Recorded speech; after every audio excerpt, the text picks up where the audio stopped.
បានប្តីយល់ចិត្តឲ្យបាំងលក្ខណៈចំណងដៃបងចាញ់ជាងត្បូងដើមឆ្នៃម៉ូដថ្មីផង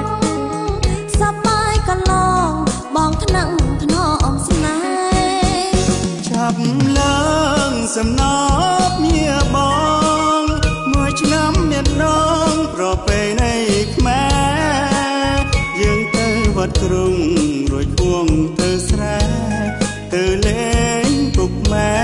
ផងណាំវមិត្តអរគុណប្រថ្លៃថ្ងៃប្រពៃណី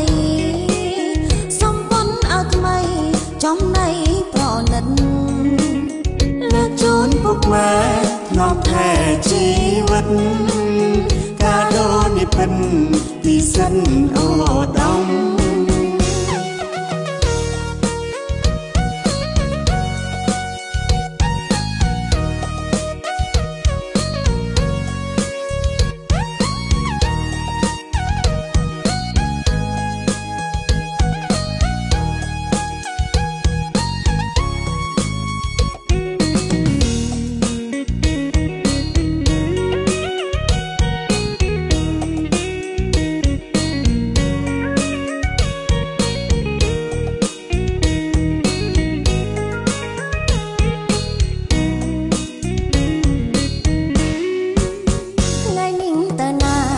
សង្ហាម្លេះបងអូនសូមទៅបងបានទេលោកប្តីនេះណែងល់អងកាដូឆ្នាំថ្មីបងនោមពិសីទៅលេងក្រុងម្ដងកាដូឆ្នាំថ្មីបានប្តីយល់ចិត្តអើតាំងលក្ខណៈចំណងដៃបងចាញ់ជាត្បូងដើមឆ្នៃម៉ូដថ្មីផងសប្បាយកន្លងបងថ្នាក់ថ្នមស្នេហ៍ចាប់ឡើងសំណ